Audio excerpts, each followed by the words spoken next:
Dear students, Assalamu alaikum. I hope you all are doing well. This is me, Saib Khan. Today we are going to discuss second year, third semester Pathophysiology, unit number 1.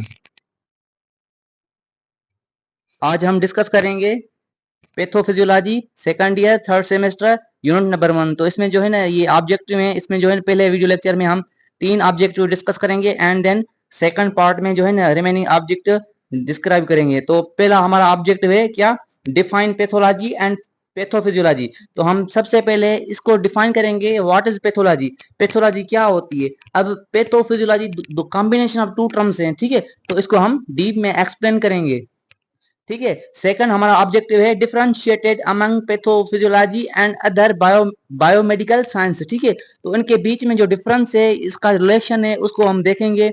उसके बाद third हमारा objective है discuss the basic concepts of disease and its development. भाई disease के basic concepts क्या हैं और हमारी बॉडी में जो डिजीज डेवलप होती है वो कैसे होती है, उसकी कौन सी स्टेज होती है, कहाँ इन्फेक्शन कैसे होता है और मल्टीप्लिकेशन ऑफ द माइक्रोब्स कैसे होते हैं हमारी बॉडी में, तो ये सारा हम इस ऑब्जेक्ट में डिस्कस करेंगे। And fourth one is the briefly discuss each of the 5 component of the disease process, ठीक है, कि जो डिजीज हम स्टार्ट होती है तो उसके जो है ना 5 प्रोसेस होते हैं, ठीक है, 5 स्टेप्स होते हैं कंप्लीट डिजीज जनरेशन के, तो हम वो डिस्कस करेंगे। एंड देन फाइनली हम डिस्कस करेंगे prevalence, aetiology and pathogenesis, clinical manifestation and outcome. ये क्या है, ये लास्ट वाला जो है ऑब्जेक्ट है, इसको डिस्कस करेंगे। And this video lecture we will cover 2 objective, ठीक है।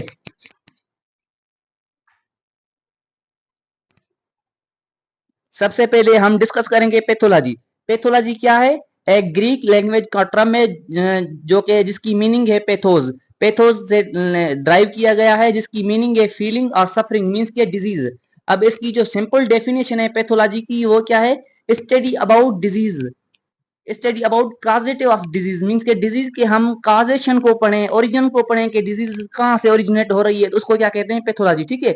The word pathology is derived from Greek word pathos meaning feeling और सफरिंग मींस के फीलिंग और सफरिंग मींस के डिजीज, ठीक है।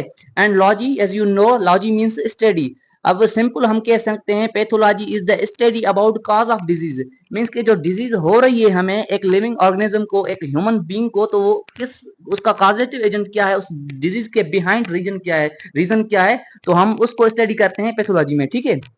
The scientific study of disease is called pathology. अब scientific study क्या होती है कि एक जो है ना लेबोरेटरीकल एंड जो है क्लिनिकल जो डायग्नोसिस होती है वो हम आगे डिस्कस करेंगे। मींस के साइंटिफिक वे से जो हम स्टडी करते हैं डिजीज की, उसको भी क्या कहते हैं पैथोलॉजी, ठीक है। ये क्या है, साइंटिफिक डेफिनेशन है किसकी, पैथोलॉजी की। Pathology deals with the study of the structural and functional changes in cell tissue organs of the body that cause or are caused by disease, ठीक है। जैसे कि हमने फर्स्ट ईयर फर्स्ट सेमेस्टर में and second semester में जो है ना एनाटॉमी एंड फिजियोलॉजी पढ़ रखा है, ठीक है। तो अब आपको वो तो कॉन्सेप्ट है कि एनाटॉमी क्या है, फिजियोलॉजी क्या है, क्या है कि जब हम बॉडी की स्ट्रक्चर को देखते हैं, उसकी स्टडी करते हैं, तो उसको क्या कहते हैं एनाटॉमी, ठीक है। एंड उसके जो फंक्शन को देखते हैं तो वो क्या है फिजियोलॉजी। जैसे कि हम हार्ट की बात करें तो हार्ट की जो है एनाटॉमी को देखें, स्ट्रक्चर देखें, उसकी चैम्बर्स देखें, ये क्या है, ये क्या है, ये एनाटॉमी है। अब हम देखें कि हार्ट की जो है फंक्शन क्या है, हार्ट हमारी बॉडी में ब्लड पंप कैसे कर रहा है, ये क्या है, ये फिजियोलॉजी ऑफ द हार्ट है, ठीक है। अब इस पॉइंट का ये मेन पर्पज है कि जो पैथोलॉजी होती है वो डील करती है स्टडी अबाउट स्ट्रक्चरल मींस के एनाटॉमी एंड फिजियोलॉजी मींस के फंक्शनल मींस के फिजियोलॉजी। अब वो हमारी बॉडी में स्ट्रक्चरल चेंजेस भी ला सकती है एंड फंक्शनल चेंजेस भी ला सकती है, ठीक है।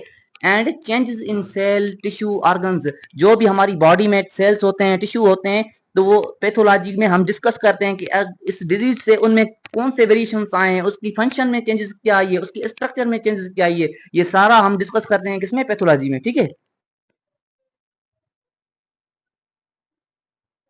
The term combines the words pathology and physiology. Two words combine to form pathophysiology, ठीक है। पैथोफिजियोलॉजी क्या है, कॉम्बिनेशन ऑफ 2 वर्ड्स है, मींस के पैथोलॉजी को मैंने आपको बताया, फिजियोलॉजी बताया क्या, स्टडी अबाउट द फंक्शन, जो भी हमारे वाइटल ऑर्गन्स हैं, जो भी 11 सिस्टम्स हैं हमारी बॉडी के मेन, उनके फंक्शंस हम जब पढ़ते हैं, उसकी देखते हैं कि हार्ट का काम क्या है, लंग्स के फंक्शन क्या है, स्टमक कैसे काम करता है, उसके फंक्शन देखते हैं, तो उसको क्या कहते हैं फिजियोलॉजी। पैथोलॉजी का मैंने आपको ऑलरेडी बता दिया है। अब पैथोलॉजी और फिजियोलॉजी को जो हम कंबाइन करके स्टडी करते हैं तो उसको क्या कहते हैं पैथोफिजियोलॉजी, ठीक है। Thus, pathophysiology deals not only with the cellular and organ change that occur with disease, but with the effect that these changes have on total body function. ठीक है, अब इसका मेन पर्पस जो है ना वो ये है कि अब जो हम पैथोफिजियोलॉजी में देखते हैं कि जो मीन्स कि हम इसको डिजीज का एजेंट एज कंसीडर करके नहीं स्टडी करते, हम देखते हैं कि हमारी जो भी टोटल वाइटल फंक्शंस हैं या बॉडी का टोटल जो भी एनाटॉमिकल या फिजियोलॉजिकल चेंजेस हैं, अगर किसी को देखें ना कि मलेरिया हो रही है या टाइफाइड हो रही है या डायबिटीज मेलाइटिस हो रही है, ठीक है, मीन्स के शुगर का पेशेंट है, तो अब देखेंगे कि उसकी जो है ना एनाटॉमिकल चेंजेस क्या हैं, अब उसके जो है ना फिजिकल उस बंदे में चेंजेस क्या आई हैं आफ्टर द डिजीज, ठीक है, मीन्स के हेल्थी था तो उसमें कौन सी जो है ना फंक्शन कैसे परफॉर्म कर रहा था, अब उसको डिजीज आ गई है तो उसमें क्या वेरिएशन है, मीन्स के इसको हम सारा देखते हैं पैथोफिजियोलॉजी में, ठीक है।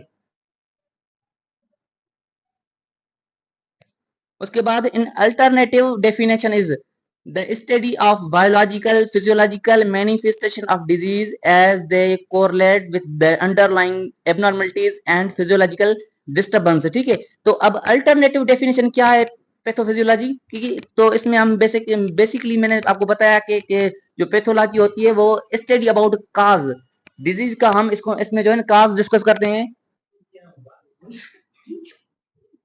ठीक है। तो अल्टरनेटिव जो डेफिनेशन है वो इसकी क्या है, the study of the biological and physiological manifestation of disease they correlate with the underlining abnormalities and physiological disturbance, ठीक है। तो अब हम इसमें क्या देखते हैं कि जो हमारी बायोलॉजिकल फंक्शंस हैं और फिजियोलॉजिकल फंक्शंस हैं, अब मैनिफेस्टेशन क्या है इसको हम आगे डिस्कस करेंगे। मैनिफेस्टेशन होता है कि साइन एंड सिम्टम, ठीक है, तो इसको हम आगे जो है ना स्लाइड्स में एक्सप्लेन करेंगे डीपली के मैनिफेस्टेशन क्या होता है। Disease they correlate with the underlining abnormalities, अब देखें ना कि एक बंदा है कि पहले उसको डिजीज नहीं है, वो अपनी लाइफ में नॉर्मली वो काम कर रहा है, वर्क परफॉर्म कर रहा है, ठीक है, अब उसको डिजीज हो गई तो उसकी जो है ना एबनॉर्मलिटीज आ जाएंगी, ठीक है, मीन्स के वो ट्रांसफर हो जाएगा नॉर्मल टू एबनॉर्मल, ठीक है, मीन्स के उसकी बायोलॉजिकल फिजियोलॉजिकल जो लाइफ स्टाइल है उसको उसकी लाइफ स्टाइल में चेंजेस आ जाएगा। तो ये क्या है, ये पैथोफिजियोलॉजी की एक अल्टरनेटिव डेफिनेशन है, ठीक है, क्लियर।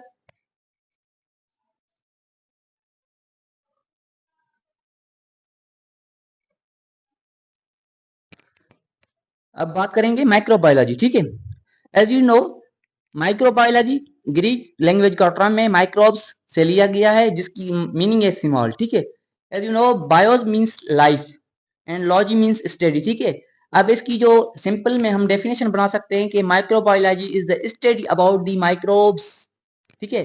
अब माइक्रोब्स कौन कौन से हैं, जैसे कि बैक्टीरिया हो गया, फंजाई हो गया, पेराटोजोआ हो गया, ठीक है, वायरस वगैरह हो गए, ये क्या है, ये माइक्रोब्स हैं, मींस के वो ऑर्गेनिज्म जो हम खुली आंख से नहीं देख सकते उसको क्या कहते हैं, माइक्रो ऑर्गेनिज्म, ठीक है। It is the study of microorganism or it is the study of microscopic organism which are defined as any living organism that is either single cell, unicellular or cell cluster or has no cell at all. A cellular this includes eukaryotes such as fungi and prokaryotes, ठीक है। तो अब इसमें क्या कह रहा है कि माइक्रो और जो माइक्रोबायोलॉजी होती है उसमें हम क्या करते हैं, माइक्रो ऑर्गेनिजम्स की स्टडी करते हैं, ठीक है, जो कि डिफाइन किए गए हैं, वो भी लिविंग होते हैं, ठीक है, जो माइक्रोब्स होते हैं जो हम खुली आंख से we can not see with the open eye, ठीक है, उसको क्या कहते हैं हम माइक्रोब्स। तो अब वो भी जो होते हैं वो लिविंग ऑर्गेनिजम्स होते हैं, ठीक है, भली वो सिंगल सेल जिसको यूनिसेलुलर कहते हैं, भली वो सेल कल्चर मींस के मल्टी सेलुलर या पॉलीसेलुलर हो, ठीक है, और नो सेल मींस के इसमें किसकी बात कर रहा है, वायरस, वायरस को क्या कंसीडर किया जाता है, असेलुलर ऑर्गेनिज्म, ठीक है। तो ठीक है, इसमें यूकेरियोट्स भी आ गए, ठीक है, फंजाई भी आ गया एंड प्रोकैरियोट्स मींस के बैक्टीरिया भी आ गया, ये जो भी स्मॉल ऑर्गेनिजम्स हैं उसकी हम स्टडी करते हैं with the help of microscope that is called microbiology, ठीक है। वायरस एंड प्रियॉन्स तो not strictly classed as living organism are called study, ठीक है। अब देखिए ना वायरस और जो प्रियॉन्स होते हैं तो ये क्या है, ये भी एज अ कंसीडर किए जाते हैं लिविंग ऑर्गेनिज्म, ठीक है। वैसे कि ये जो है ना ये सेलुलर हैं, ये माइक्रोब्स हैं, ठीक है, फिर भी इनको non living organism as a consider नहीं किया जाता, इनकी स्टडी की जाती है with the help of micro organism, that's why we say these are the microbes, ठीक है। Microbiology is a broad term which includes virology, mycology, parasitology, bacteriology, immunology and other branches. ठीक है, माइक्रोबायोलॉजी जो है ना एक ब्रॉड टर्म है जिसमें हम virus means virology about study about the virus, mycology myco means fungi, logy means study about the fungi that is called mycology. Parasitology study about parasite, parasite हम किसको कहते हैं कि वो ऑर्गेनिज्म जो अपना अपना खुराक अपनी न्यूट्रिशन खुद नहीं बना सकते और डिपेंड करते हैं देयर होस्ट। ठीक है, वो होस्ट से वो अपना खाना जो है ना ऑब्टेन करते हैं, उसको क्या कहते हैं पैरासाइटोलॉजी। ठीक है, उसको क्या कहते हैं पैरासाइट, और उसकी स्टडी जब करते हैं तो उसको क्या कहते हैं पैरासाइटोलॉजी। ठीक है, अब बैक्टीरियोलॉजी मींस के study about the bacteria, immunology study about the immune system. ठीक है, एज यू नो कि हमारी बॉडी में 11 मेजर सिस्टम्स होते हैं। ठीक है, उसमें जो है ना मेन इंपॉर्टेंट सिस्टम है इम्यून सिस्टम, जो एज कंसीडर किया जाता है as a defence system of the body. ठीक है, and other branches. Microbiology deals with the isolation identification of the infectious agents such as bacteria, virus, fungi and parasite that cause disease. ठीक है, अब microbiology क्या करती है, इसमें जो है ना इन्फेक्शियस एजेंट्स जो भी होते हैं, बैक्टीरिया हो गया, वायरस हो गया, फंजाई हो गया, या पैरासाइट या अदर कॉजेज डिजीज जो करवाते हैं। ठीक है, मीन्स के ये जो भी मैंने एजेंट्स आपको बताए इसमें बैक्टीरिया है, वायरस है, फंजाई है एंड पैरासाइट है। ठीक है, ये क्या करते हैं, ये हमारी बॉडी में जो है ना ये क्या करते हैं, ये इन्फेक्शन काज करते हैं। तो सबसे पहले मैं आपको ये बताऊं कि व्हाट इज इन्फेक्शन। इन्फेक्शन क्या होता है, जब entry of the invaders microbes in our body that is called infection. जब हमारी बॉडी में जो है ना ये माइक्रोब्स इन होते हैं, वहां से इनकी मल्टीप्लीकेशन होती है, डिवीजन होती है, इनकी ग्रोथ होती है, तो वे इसकी किसी वाउंड्स की जो हमें इंजरी होती है तो उससे इनकी एंट्री होती है, तो फिर हमारे जो है ना इन्फेक्शन को बढ़ा देते हैं, वहां पे ये अपनी कॉलोनी बना देते हैं। ठीक है, अपनी फैमिली बना देते हैं, वो स्ट्रांग अपनी कम्युनिटी करते हैं। ठीक है, तो उसमें जो है इन्फेक्शन काज हो जाता है। ठीक है, अब हम इन बैक्टीरिया, वायरस, फंजाई, पैरासाइट की जो है ना आइसोलेशन करते हैं, आइडेंटिफिकेशन करते हैं, तो उसको क्या कहते हैं हम माइक्रोबायोलॉजी। ठीक है, specimens such as urine, feces, and swabs are examined to identify pathogen to select appropriate treatment. ठीक है, अब स्पीमंस किसको कहते हैं, जो हम लेबोरेटरी टेस्ट वगैरह करते हैं, जिसमें ब्लड कल्चर आ गया, tissue test, urinary test, faeces या स्वॉब्स वगैरह, जो भी हम लेबोरेटरी एग्जामिनेशन करते हैं, तो उसमें जो भी टेस्ट करते हैं पैथोजन को सिलेक्ट करने के लिए या पैथोजन को सिलेक्ट करके उसकी अप्रोप्राइट ट्रीटमेंट करने के लिए, तो इस फीसेस में जो है ना कौन से माइक्रोब्स हैं, वायरल हैं, बैक्टीरियल है, फंगल है, तो उस हिसाब से हम उसकी क्या करते हैं ट्रीटमेंट करते हैं। ठीक है, वो with the help of microbiology की मदद से हम ये सब कुछ कर सकते हैं। ठीक है, clear. Now we will talk about the haematology. ठीक है, हेमाटोलॉजी क्या है, from the Greek word haemo means blood and logy means study. ठीक है, तो haema means blood and logy means study, तो study about the blood forming and blood transporting organs that is called haematology. ठीक है, तो अब देखते हैं क्या हीमाटोलॉजी क्या है। Haematology is the branch of medical science that is concerned with the study of blood forming organs and blood tissues. The laboratory work that goes into the study of the blood frequently performed by the medical technologies to identify pathogenic agents which cause disease. ठीक है, तो हम हीमाटोलॉजी में देखते हैं क्या है कि ये एक ब्रांच है किसकी, मेडिकल साइंस की, जो कि कंसर्न है किससे, study about blood forming organs. हम इसमें देखते हैं कि ब्लड क्या है, ब्लड हमारी बॉडी में कितना है। ठीक है, और वो कौन से ऑर्गन है हमारी बॉडी में जो ब्लड को फॉर्म कर रहे हैं। ठीक है, एंड ब्लड डिजीज की इसमें स्टडी करते हैं कि भाई ब्लड डिजीज कैसे हैं, क्या है, हेमोरेज क्या है, कैसे होती है। ठीक है, and laboratory work that goes into the study of blood frequently perform by the medical technologies. हम लेबोरेटरीज में भी क्या करते हैं, सैंपल्स वगैरह लेते हैं ब्लड के, तो वहां पे भी हम जो है ना आइडेंटिफाई करते हैं पैथोजेनिक एजेंट्स जो डिजीज काज करवाते हैं। हमारी ब्लड में जो होते हैं पैथोजेनिक एजेंट्स होते हैं जो कि डिजीज काज करवाते हैं, हम वहां भी उसको आइडेंटिफाई करते हैं, तो उसको क्या कहते हैं, हीमाटोलॉजी। ठीक है, उसके बाद क्या है, immunology. It is the branch of microbiology that covers the study of all aspects of the immune system in living organisms. इसमें ये क्या है, ये भी एक माइक्रोबायोलॉजी की ब्रांच है, जिसमें हम देखते हैं, कवर करते हैं कि भाई जो इसमें ये स्टडी करते हैं कि जो aspects of the immune system है, मींस कि हमारा इम्यून सिस्टम कैसा है, कैसे काम कर रहा है, जो फॉरेन पार्टिकल्स हैं, जो माइक्रोब्स है, उससे कैसे फेस कर रहा है। ठीक है, तो उसको क्या कहते हैं, immunology. It deals with the physiological function of the immune system in state of both healthy and disease. अब इस पॉइंट का मेन पर्पज क्या है कि ये डील करता है, ये स्टडी करता है किससे, फिजियोलॉजिकल फंक्शन, मीन्स कि हमारी जो बॉडी फंक्शन परफॉर्म करती है, तो उसको हम, मैंने बार बार बताया है कि वो फिजियोलॉजिकल फंक्शन होते हैं, ठीक है। तो मीन्स कि हमारी जो हार्ट है वो पंपिंग का काम करती है, जो हमारे लंग्स हैं वो ब्रीथिंग का काम करते हैं, जो किडनी है वो एक्सक्रीशन का काम करती है, तो जो ब्रेन है वो कंट्रोल सेंटर है।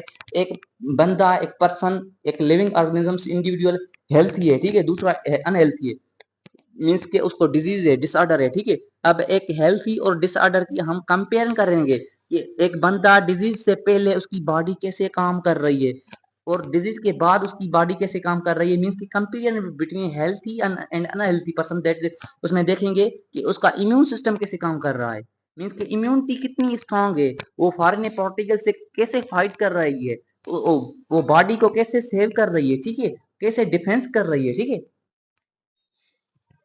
abnormalities may be result of the either under activity and over activity, ठीक है। मीन्स कि हम देखेंगे कि उस डिजीज की वजह से एक बंदे को क्या,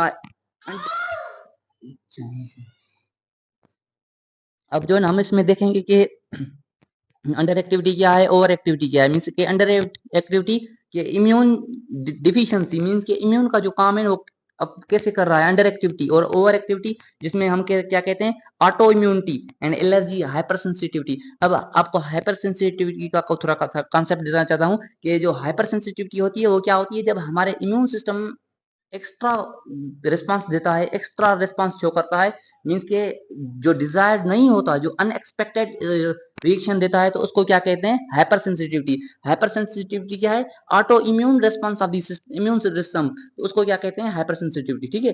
अब the immune system, generally immune system interreact with pathogenic microbes. अब वो इम्यून सिस्टम का काम क्या है, एक जो है ना immune system defence system of the body है, ठीक है।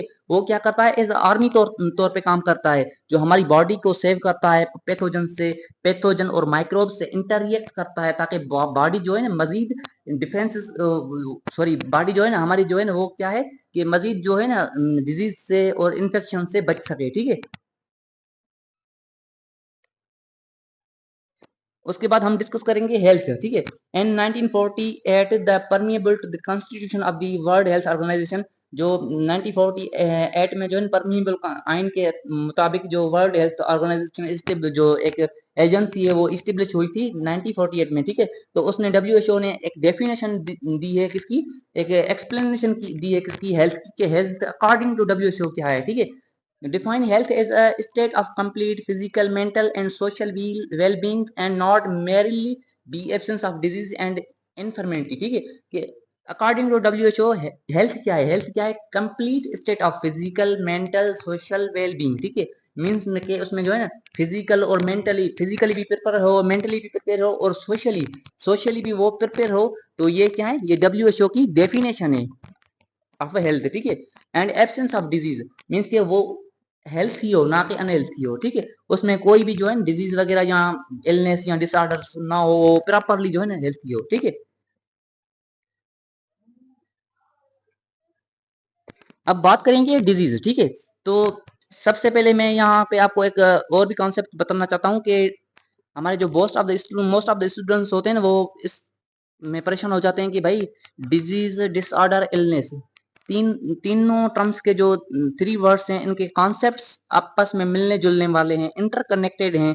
तो अब हम कैसे आइडेंटिफाई कर सके कि भाई एबनॉर्मल जो डिजीज है वो क्या है, इलनेस है वो क्या है, डिसऑर्डर है वो क्या है, इनमें से जो है ना डिफरेंस है, इनकी एक सिचुएशन है, ठीक है। हम इसको आइडेंटिफाई कर सकते हैं कि भाई डिजीज क्या है, डिसऑर्डर क्या है, इलनेस क्या है, ठीक है। तो सबसे पहले आप ये याद कर लें कि डिजीज और disorder both are the medical terms, ठीक है। ये क्या है, ये मेडिकल टर्म्स हैं, और इलनेस जो है वो मेडिकल टर्म नहीं है, ठीक है। अब डिजीज क्या होती है, ठीक है, जैसे कि एक हेल्थी पर्सन है, ठीक है। अब सिंपल मैं आपको एग्जांपल देता हूँ, ठीक है। अब एक मशीन है, ठीक है, वो मशीन अपना काम कर रही है, ठीक है। मीन्स कि उसको उसकी कोई भी पार्ट्स जो है ना इंजन के पार्ट्स प्रॉपरली वर्क कर रहे हैं, ठीक है। अब उसमें कोई ना कोई कहीं ना कहीं जो है ना प्रॉब्लम, टेक्निकल इशू आ गया, वो अपना काम नहीं कर रही। मीन्स के वो पहले हेल्थी थी अब अनहेल्थी हो गई, ठीक है। मीन्स के वो पहले उसको डिजीज नहीं थी अब उसको डिजीज हो गई है, जब वो अपना काम नहीं कर रही मीन्स के उसके काम में रुकावट आ गई है, ठीक है।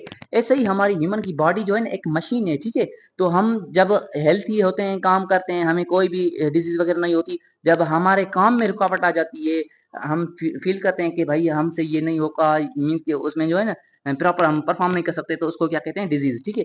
A disease has been defined as the interpretation, means कि उसमें उसकी फंक्शन में चेंज आना, जो हमारे फंक्शन है ना, मीन्स कि हमारे जैसे कि हमारी हार्ट है वो पंपिंग का काम करती है, तो हार्ट जो है प्रॉपर पंप नहीं करेगी ब्लड, तो जो है ना क्या होगा कि हमारी जो मायोकार्डियल मसल्स होती हैं तो वहाँ जो है उनको जो proper supply of the blood नहीं होगी, ब्लड सप्लाई नहीं होगी, तो फिर हो क्या होगा, MIR मायोकार्डियल इंफ्राक्शन, मीन्स कि जिसको हार्ट अटैक कहते हैं, उसका चांसेस हो सकते हैं। मीन्स कि ये क्या है, ये एक डिजीज है, ठीक है।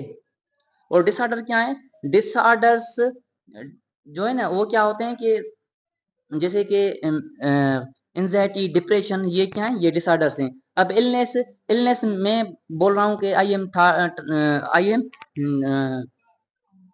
थायर्ड एंड मुझे जो है पेन हो रहा है, मीन्स कि मैं अपनी खुद अपने बारे में अपनी खुद राय दूं, ये क्या है, ये इलनेस है, ठीक है। Causation are disorder of the body system or organ structure that is characterized usually by the recognized etiological agent in agents or agents in identifiable group of the sign and symptom of the constant anatomic alternation, ठीक है। तो means कि उसमें जो है ना उसकी sign और सेप्टम, उसके कॉजेटिव एजेंट, उसकी इटियोलॉजी, मीन्स कि हमें पता होती है कि भाई डिजीज किस वजह से हो रही है। अगर लंग्स हमारे काम नहीं कर रहे तो हमारी जो ट्रेकीपीनिया ट्रेकीपीनिया हो रही है, ट्रेकीकार्डिया हो रही है, जो है ना ये जो है ना ट्रम्स आ रहे हैं, मीन्स कि हमारी जो है ना बॉडी अपना प्रॉपर काम नहीं कर रही, उसके कॉजेटिव एजेंट क्या है, उसके साइन सिम्टम क्या है, उसकी एनाटॉमिक अल्टरनेशन क्या है, ठीक है। तो उसके बाद aspects of the disease process include aetiology, pathogenesis, micro morphologic changes, clinical manifestation, diagnosis and clinical course, ठीक है। तो ये जो है ना ये डिजीज के टर्म्स हैं जो सीक्वेंस हैं, ठीक है। तो अब इनको डिस्कस करेंगे। अब देखते हैं कि एटियोलॉजी क्या है। Aetiology the word is derived from the Greek aetiologia, ठीक है। सबसे पहले कि ये आपको पता होना चाहिए कि एटियोलॉजी एक ग्रीक लैंग्वेज का टर्म है जो कि ड्राइव किया गया है फ्रॉम द एटियोलॉजिया, जिसकी मीनिंग है रीजन, कॉजेशन, ओरिजिन, ठीक है। स्टडी अबाउट द ओरिजिन और causation that is called etiology. अब हम इस एटियोलॉजी में क्या देखते हैं कि डिजीज हुई तो है, टाइफाइड हुआ है, मलेरिया हुआ है, ठीक है, टीबी हुई है, लेकिन इसके बिहाइंड रीजन क्या है, हम उसको सर्च करते हैं, उसकी रिसर्च करते हैं, तो ये क्या है, ये एटियोलॉजी है। There are two type of etiology, ठीक है। एटियोलॉजी के टू टाइप होते हैं, एक जेनेटिकली होती है और दूसरी होती है एक एक्वायर्ड, ठीक है। जेनेटिकली में क्या होता है, due to the abnormalities of the chromosomes called mutation और डिफेक्ट्स इन जीन, ठीक है। अब क्रोमोसोम्स में जो है एबनॉर्मलिटीज आ जाती हैं, जैसे कि डाउन सिंड्रोम होता है, ठीक है। जो 21 क्रोमोसोम्स होता है तो वो उसकी 3 कॉपीज बन जाती हैं, ठीक है। आपने एक डिजीज डिसऑर्डर सुना होगा, डाउन सिंड्रोम, ठीक है। तो वो डाउन सिंड्रोम क्या होता है, जेनेटिकल जो है ना उसका काज क्या होता है, जेनेटिकल होता है। मीन्स के उसके पेरेंट्स से, ऐसे नहीं है कि हम माँ बाप से जो पेरेंट्स होते हैं उनसे हमें विरासत में जो है मिलकर मिलती हैं, ऐसे नहीं है। उसके जो है ना विरासत से हमें डिजीज भी मिलती हैं, जेनेटिकली डिजीज जो है ट्रांसफर होती हैं फ्रॉम पेरेंट्स ऑफ स्प्रिंग, ठीक है। माँ बाप से बच्चों में डिजीज ट्रांसफर होती हैं, ठीक है, जेनेटिकली काज हो सकते हैं। जैसे कि 21 क्रोमोसोम्स की 3 कॉपीज बन जाती हैं किसमें, डाउन सिंड्रोम डिसऑर्डर में, ठीक है। तो ये क्या है, ये जेनेटिकली डिसऑर्डर है, ये इसकी एटियोलॉजी क्या है, जेनेटिकली है, ठीक है। मीन्स के उसके क्रोमोसोम्स में उसकी म्यूटेशन में चेंजेस आ जाती हैं, तो उस वजह से जो है ना इसका काज हो सकता है, ठीक है। अब एक्वायर्ड, ठीक है, which may be caused by biological agents, जो वायरस, बैक्टीरिया, फंजाई, प्रोटोजोआ, जो भी माइक्रोब्स हैं उनकी वजह से हो सकता है। फिजिकल एजेंट्स, ट्रोमा हो गया, बर्न्स हो गए, रेडिएशंस, स्ट्रेस, डिप्रेशन, एंजाइटी, ये क्या है, फिजिकल, ठीक है। उसके साइकोलॉजिकल एंड फिजिकल दोनों हैं, ठीक है। केमिकल पॉइजन्स, अल्कोहल, जिस, ठीक है। तो इन वजह से जो है ना हमें इसकी वजह से डिजीज हो सकती हैं। न्यूट्रिशनल डिफिशियंसीज, जैसे कि एक्सेस और डिफिशिएंट, जैसे कि हमारी बॉडी में जो ब्लड में जो है ना आयरन की कमी हो जाती है तो एनीमिया हो जाती है, और इलेक्ट्रोलाइट इम्बैलेंस हो जाते हैं, जो हमारे रिकेट्स होती हैं, कैल्शियम की डिफिशियंसी होती है, तो ये क्या है, ये न्यूट्रिशनल डिफिशियंसी से इलेक्ट्रोलाइट्स इम्बैलेंस हो जाते हैं, ठीक है।